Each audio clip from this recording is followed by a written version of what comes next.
Hi everyone. In this video, we're going to go through part of or most of the work of three homework questions that your classmates asked about. The first one is from section 5.5. That's the section on U substitution. Number 269, we're integrating cosine cubed theta d theta. And this one gives me a little hint that we need to use to get started. This question is like a preview of Calc 2. Those of you going on to Calc 2 have lots of this type of problem to look forward to.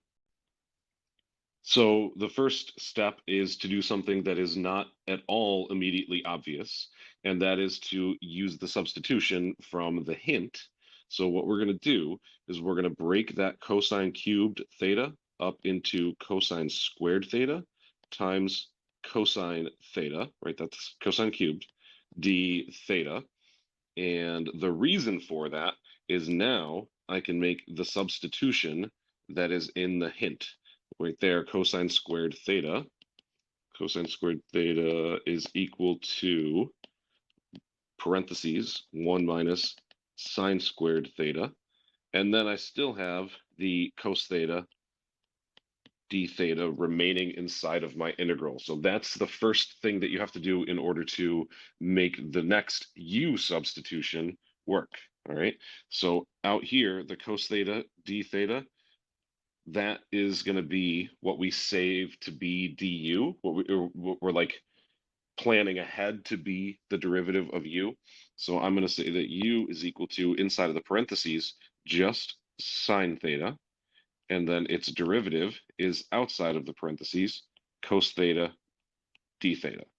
So that after the substitution, what we have in our integral in the parentheses is 1 minus sine squared becomes u squared, and then everything that I've got underlined in red there, cos theta d theta, is du. Okay, from there, antiderivative and back substitute. Don't forget to tack on the plus c. And I will say this problem is a degree of difficulty harder than I would put on a test because, as I said at the beginning, this is preview of Calc 2. Good homework question, more challenging than I would put on a test. We're going to slide it on down to the second question that was asked about. Move those out of the way. And what we've got is integrating tan theta. Okay, how am I supposed to make a substitution to do this antiderivative? I don't know what the integral of tan theta is off the top of my head. I know its derivative is secant squared theta, but that doesn't help me with antiderivatives. Okay, similar to the previous problem, we're going to make a substitution to begin this one, and that is to say that tangent theta is equal to sine theta over cosine theta d theta. Okay, and now maybe you can see what the substitution is going to look like. Your options are A is u equal to sine theta, then d u's in the denominator. That doesn't really work. B, the correct answer, we're going to set u equal to the cosine of theta. Okay, because then sine theta d theta, that's up in the numerator. That's where we want it to be. Okay, du, the derivative of u. Remember, cosine becomes negative sine theta d theta.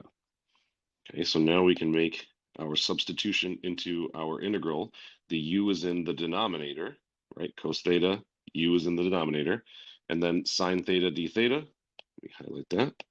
This sine theta d theta, right there. The only thing it differs by is a negative sign, but I can factor that negative out in, I can factor that negative out in front of my integral and either write du up in the numerator, or I can write it as 1 over u du.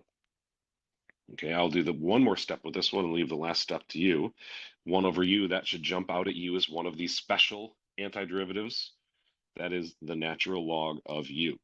So I have my red negative sign from the previous step, and then the natural log, use the absolute value symbol, absolute natural log of the absolute value of u plus a constant c, and you only have one more step to do for this one.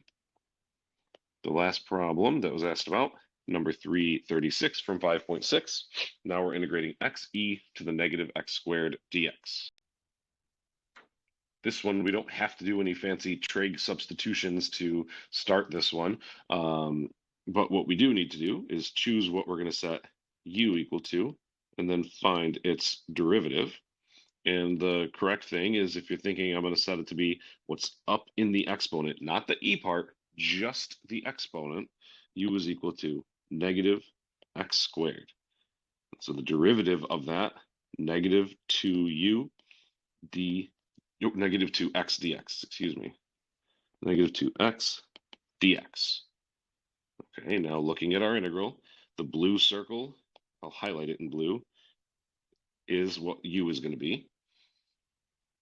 X dx. Well, I've got x dx right there. I don't want the negative 2, so we can write that the du part of the substitution as negative 1. Oops, I want to change colors. Negative 1/2 du is equal to x times dx.